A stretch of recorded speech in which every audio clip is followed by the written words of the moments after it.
आर्थिक मामिला मन्त्रीको हैसियतले गरेका कामहरू नै अहिले सुदूरपश्चिमको धेरै ठाउँमा कामहरू भइराखेको छ।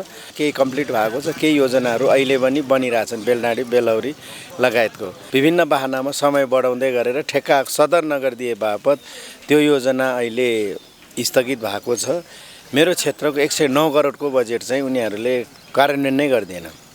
मतदातालाई चाहिँ आदरणीय मतदाताहरू, मैले विगत धेरै लामो समयदेखि यही क्षेत्रमा यही तपाईहरुसँग नै बसेर जनताको प्रतिनिधि भएर काम गरिराखेको छु।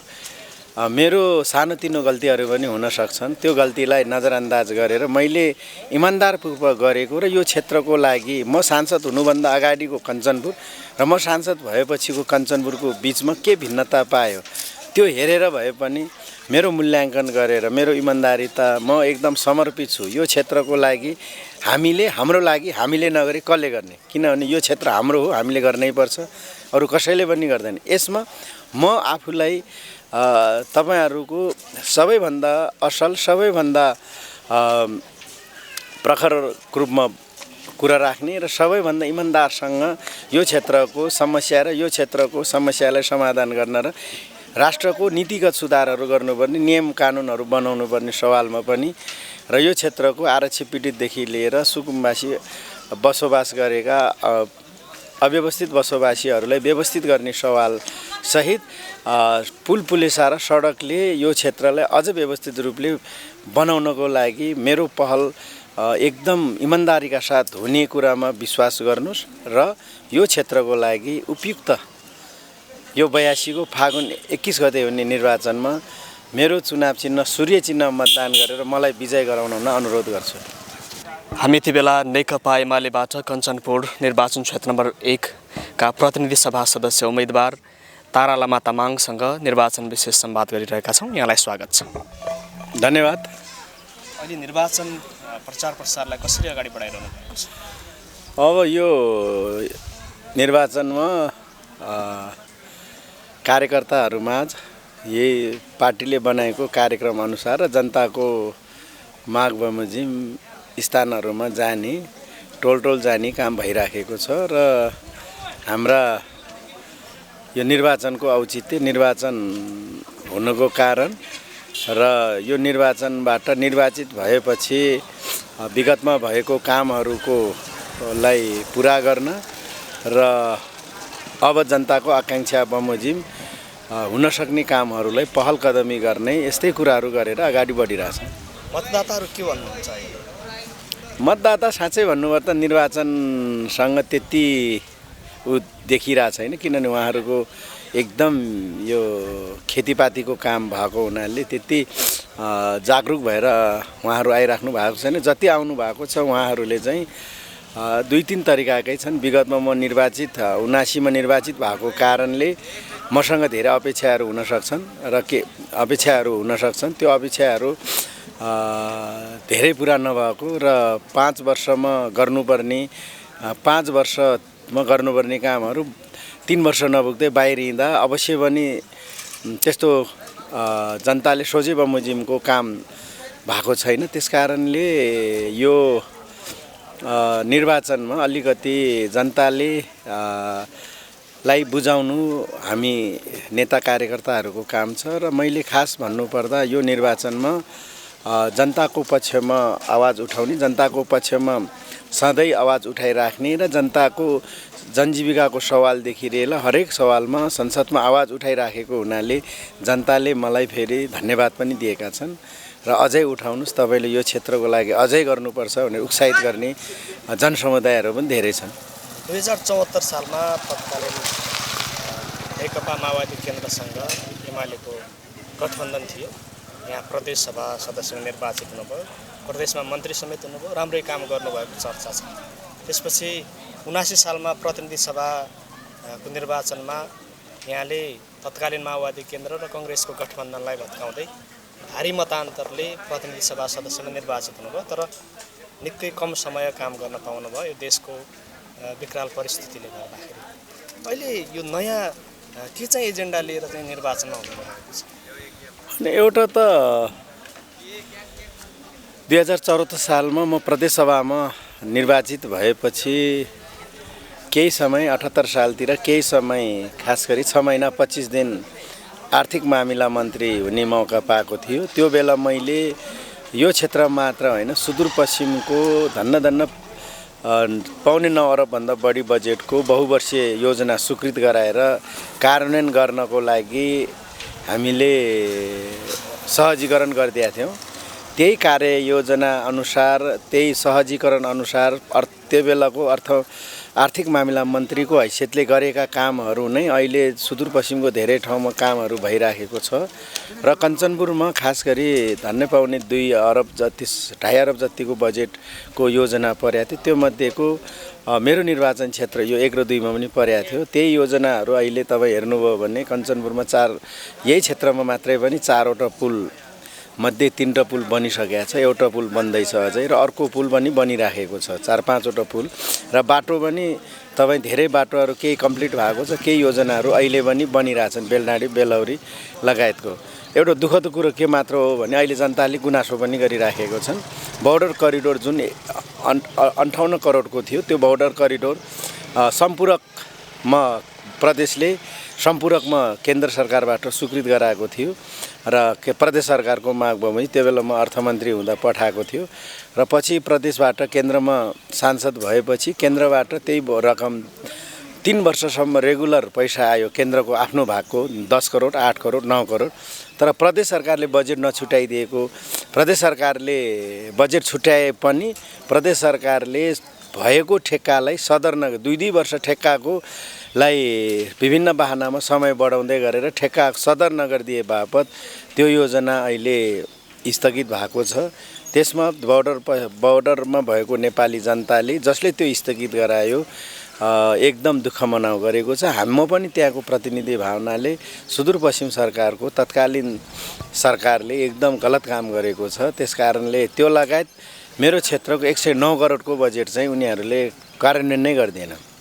त्यो मध्येको एउटा कम्पनी डाँडादेखि दोदा नदीसम्मको, एउटा लालझाडीमा 15 करोडको पर्सियादेखि बल्मी पुल हुँदै पश्चिमतिर दक्षिणतिर जाने, अर्को दशरथ बस्तीदेखि सिमरी दशरथ बस्ती गणेश बस्तीसम्मको 10 करोडको बजेट त्यो उनीहरूले कोल्याप्स गराइदियो। र यो गरिरहँदा अहिले मैले फेरि पनि भन्नुपर्दा त्यो योजनाहरू सामरिक दृष्टिकोणले महत्त्वपूर्ण थियो। त्यो योजनाहरूलाई पनि अगाडि बढाउनु छ र छोटी भन्सार बेलौरीदेखि यता झिलमिलासम्मको बोर्डर करिडोरलाई पनि हामीले बनाउनु छ र त्यसपछि यो सिमसार क्षेत्रलाई व्यवस्थित रूपले गुरु योजना अनुसार काम पनि गर्नु छ र खास गरी दोदा नदीलाई व्यवस्थित रूपले दुवैतिर बहुउद्देश्य रूपमा सञ्चालन गरेर विस्तृत गुरु योजना तयार गरेर कार्यान्वयन गर्नको लागि दबाब पनि हामीले दिनु नै छ।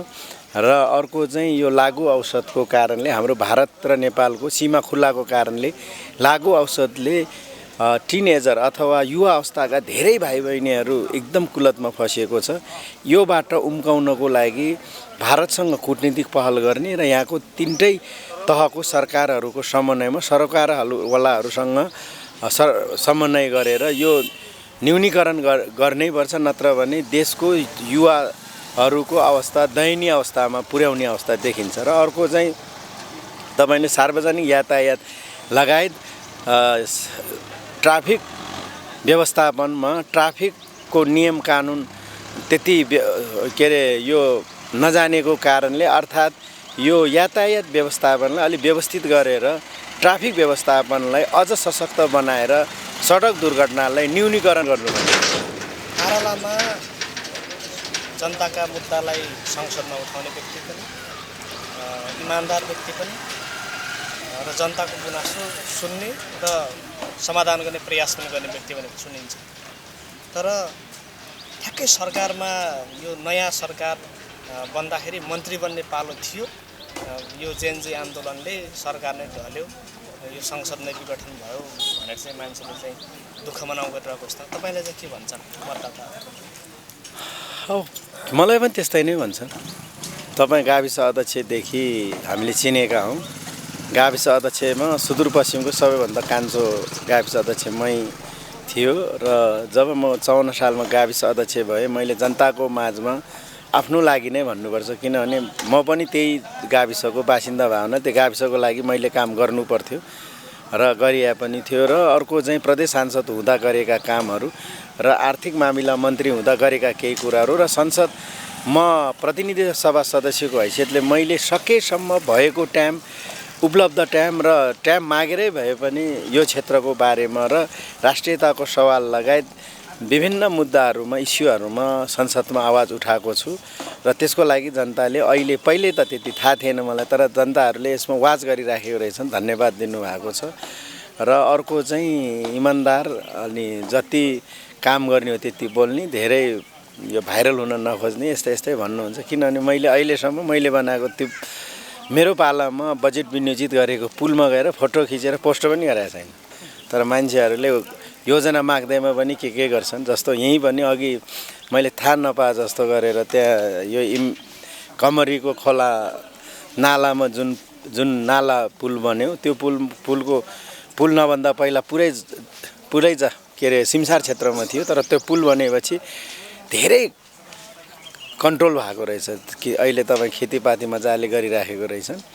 र उहाँहरूलाई सोधेँ यो पुलको बारेमा, सोधेको मलाई भन्नुभयो तपाईँले बनाउनु भएको भन्दै थियो। भनेको मतलब जनतालाई थाहा पनि छन्, तर मैले चाहेर पनि जनताको माझमा सबै काम आफूले भन्न नसके पनि बुझ्ने जनताले बुझिराखेको, त्यस कारणले मैले मेरो क्षेत्रको सबै जनसमुदायको सबै मतदाताको घरमा पुग्न नसके पनि उहाँहरूले मलाई विश्वास गरेर अवश्य पनि भोट दिनुहुनेछ भन्ने मलाई चाहिँ विश्वास छ र जनताले पनि त्यही भन्दैछन्। निर्वाचन एउटा प्रतिस्पर्धा हो र प्रतिस्पर्धामा थुप्रै यो एक किसिमले प्रतिस्पर्धीहरू हुन्छ। तपाईँ त्यो प्रतिस्पर्धामा कति मतान्तरले अग्रस्थानमा रहेको महसुस गरिरहनु?